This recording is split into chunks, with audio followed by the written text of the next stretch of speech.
Now, today I would like to speak about the difference between domestic marketing and international marketing. So, earlier we discussed about what are the factors which will impact on international marketing, like social factor, economic factor, political factor, legal factor, cultural factors, which will impact on international marketing. Now, today I am going to discuss about the difference between domestic marketing and international marketing. In domestic marketing, the area of business operations, at national boundaries only. That means what? All your business transactions will run within the country only. Your purchasing of material, purchasing of machinery, deploying of human resource, that's what recruiting of human resource, after production, selling the goods, everything will happen within the country only. If you do all these kind of business transactions within the country, we call it as the domestic marketing. When you cross the borders of the nation, when you step in other countries, to maximize your sales, to maximize your profits, to sell your commodities even in other countries, that is what we call international marketing. That's what we call international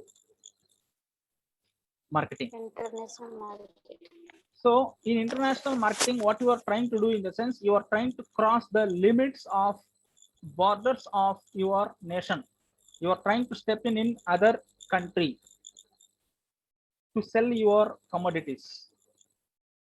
The reasons can be numerous: to sell surplus production, to maximum utilization of existing plant capacity, to maximize your profits, to maximize your sales. What could be whatever the reason it may be, if you enter in other country to sell your commodities, that's what we called international marketing. Now, what is domestic marketing? In a sense, the area of operations are restricted to within the country. Nature of marketing: domestic marketing, it's simple and it is uniform marketing, as other marketeers will do within the country, where other marketeers will do within the country. It is a uniform distribution pattern. Manufacturer, carry and forward, distributors, wholesalers, retailers, traders, dealers, brokers, customer and consumer. It is a uniform pattern.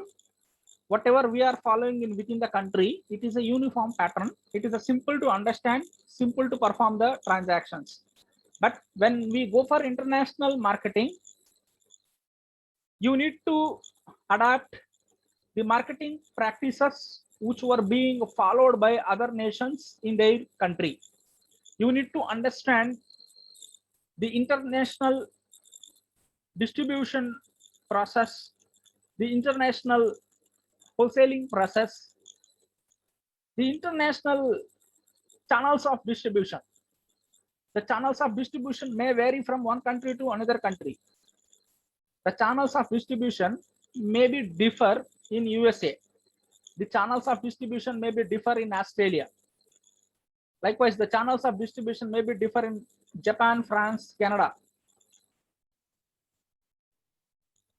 You need to understand host country distribution channel practices.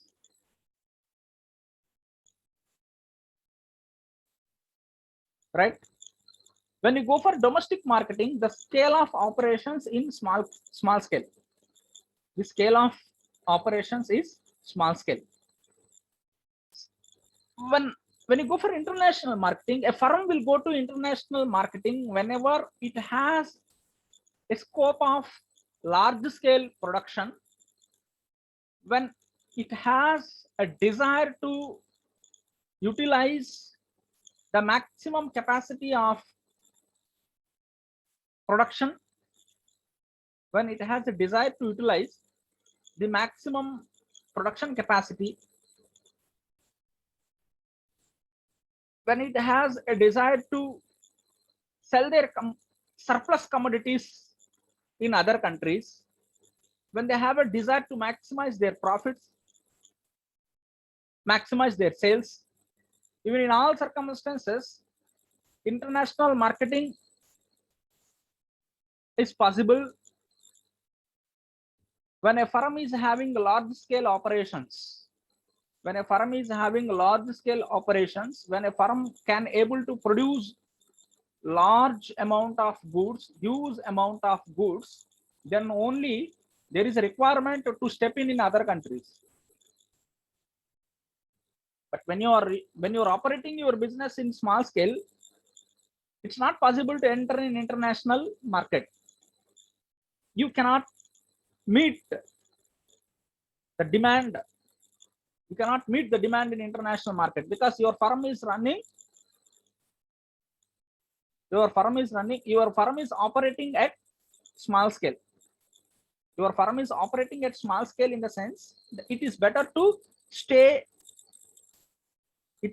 perform domestic marketing. When you are having a scope of large scale business operations, then only a firm can enter in international market.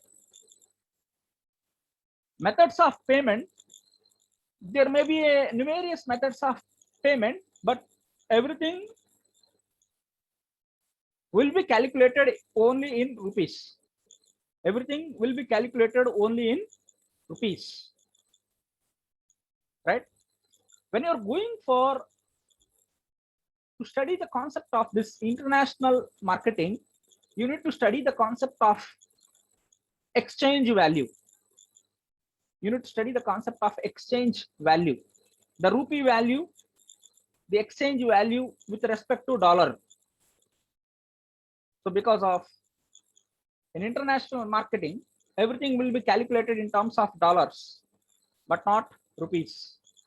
And you need to study the concept when you are trying to export. You need to study the concept of balance of payment. You need to study the concept of balance of payment. What is the concept of balance of payment? In all times, you need to balance exports and imports. If the both exports and imports balanced, then there is no problem of balance of payments. Why this balance of payments will arise in the sense, suppose I am a marketeer, when I'm trying to export a value of 100 rupees, I need to be restricted to import a value of 100 rupees. When I'm trying to export a value of 100 rupees, I need to be restricted to import a value of 100 rupees, then it is an equal. Exports equal to imports. But now in general scenario, what will happen is, when you try to export a value of 100 rupees, but you are trying to import a value of 500 rupees. So you have to pay a 400 rupees, a value of a 400 rupees conversion in the form of dollars to the other countries. So here in international marketing, you need to study the concepts of foreign exchange value and the balance of payments, the extent how the rupee is being converted in the form of dollars, that such kind of concept that we need to study in the area of this international transactions. But in domestic marketing, we will not have this kind of problem. Everything will be transacted in a single currency. That's what we called a rupee value. The same thing, same philosophy will be seen here is also. Exchange funds, no exchange in domestic marketing. Exchange is required in international marketing. Right? Now, in domestic marketing, it is a free trade. You can sell your commodities in any state, in any district without any restrictions, unless you should have a distributors, wholesalers, retailers, traders, dealers wing in the throughout the country. Within the country, if you have your distribution channels, you can sell freely within the country without any obstacles, without any boundaries. But when it comes to this international marketing, it's not a free trade. It's not a free trade. You need to follow the economic policies, business policies of the host country, and you need to be restricted to the trade practices like tariff values, non-tariff values, quota values, and international marketing practices. You should be restricted to all these things. How much quota that I can able to export from India to other country? What are the tariff values that they are imposing on exports? What are the tariff values that they are imposing on exports? What are the custom duties that they are imposing on exports? What are the other dumping and anti-dumping measures that they are imposing when I am trying to export product?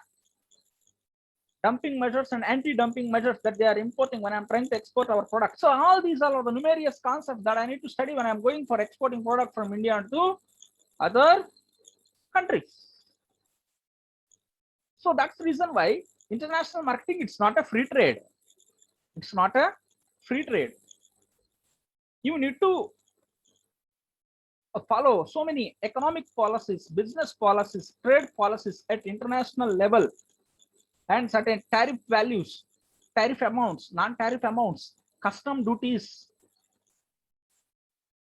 and quota restrictions. It's limited to a certain quota. You cannot export whatever the production capacity that you are having. You cannot export everything. There is some export quota restriction. You can export only this much of quantity, the unit of 1 lakh units, 2 lakh units, 3 lakh units. The export quota restriction will be restricted to a particular number. And whatever the production capacity that I am having, that I cannot export. Because that US country, UK country, they will restrict. You have a limit of quota. You have a limit of quota. You can export only this much of quantity. That is what we call quota restrictions with respect to exports from one country to another country, that we need to study. So that's the reason why it's not a free trade. And regulatory authority, the regulatory authority in the domestic marketing, the regulatory authority is the central governments and state government and government of India. The regulatory authorities bodies are the state government and central government. That's a phenomena. The government of India. When we go for this international marketing, practices under the control of a watchdog, right? World Trade Organization. The World Trade Organization, the watchdog of international transactions, the watchdog of exports and imports. The World Trade Organization will watch everything, what's happening, whether the exports and imports are happening in a right time, the right quantity,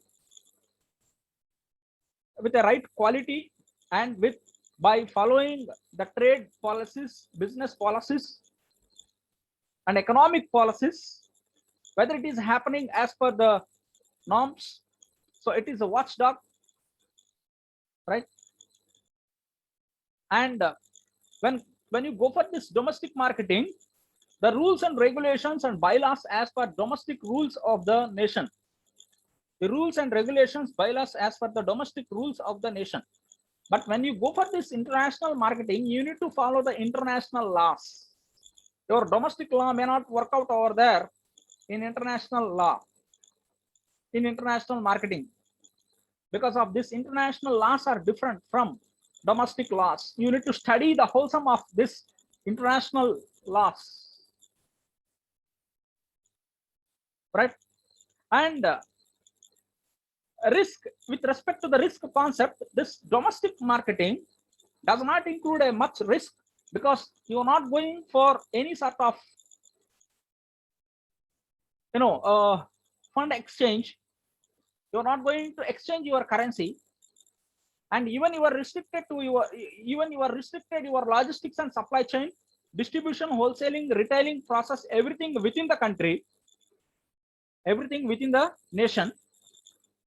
But whereas this international marketing, it's the risk related to the currency exchange. The currency exchange, it's not static, it's a dynamic. The value of the rupee will change day by day. Day after day, the value of the rupee will change.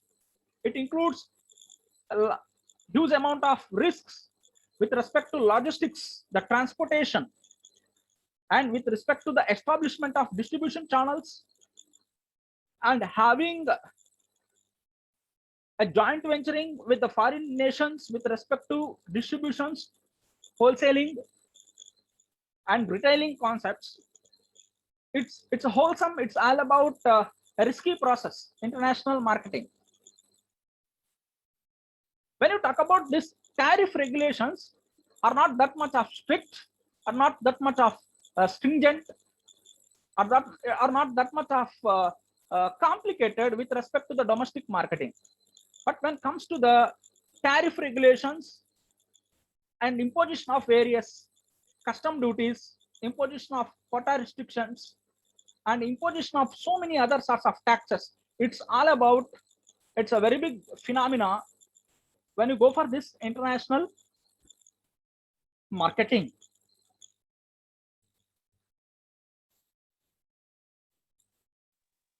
I'm asking, sir. Yeah, once again. Yes, sir. The scale of operation will be always small in the domestic market and large in the international market. Can you please repeat your question again? A scale of operation will be small in domestic market and large in international market always. Okay. As according to example, Reliance have large scale operation in the India Okay. and compare of abroad, and Tata company have also large scale operation in India in compare of abroad. Okay. Yeah, that's what. there is a need will come into the picture when we are trying to operate a business at large scale. Then a need will arise to throw the surplus production, the maximum utilization of resources. This is the situation, this is the circumstance. Then there is a need to step in foreign nation. Am I right? Am I right, Ravi? Okay, sir. Yeah. And few more, the domestic market versus international marketing. The mode of payment, it's a direct, and it's not much complicated. Whatever the mode of payment it may be, everything will happen in terms of rupees, and payment made through bills of exchange. Here there is a different mode of payments in international marketing. Payments through will happen through bills of exchange, and currency exchange from dollars to, sorry, currency exchange from rupees to dollars. And when you study the next important concept, that's what we called the transportation cost. The transportation cost is, that's the concept related to logistics and supply chain management. The cost of transportation is less. When you go for this domestic marketing. But when you go for this international marketing, the study of logistics and supply chain management, it's a bit tougher concept, right? So because the product is moving, the product is crossing the boundaries of the nation, right? Now this is the context. The cost of transportation would be high. It may be air transport, water transport, road transport, and the warehousing facility. The warehousing facility and the transportation cost will be measured in terms of dollars. You cannot predict, you cannot guess in advance what would be the expected rate of change in transportation cost, because it may change, because you are not trying to sell your commodities in India, you're trying to sell your commodities in Australia, UK, Japan, France, Canada. To what extent accurately that we can able to predict the cost of transportation, the cost of logistics.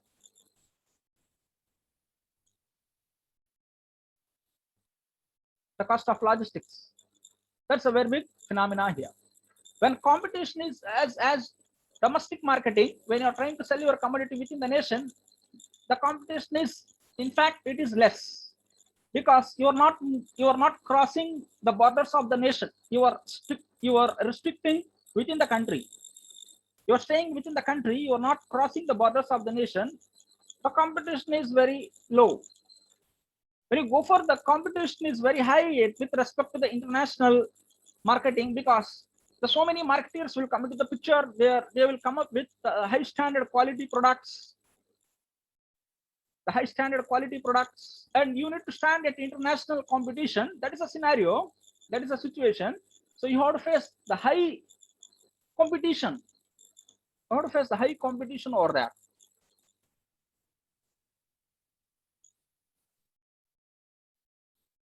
Right?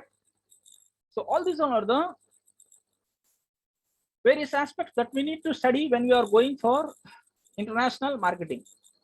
The basic differences between domestic marketing and international marketing, the area of operation, whether national boundaries, and international marketing outside the geographical limit, the nature of marketing, it's simple and uniform in marketing.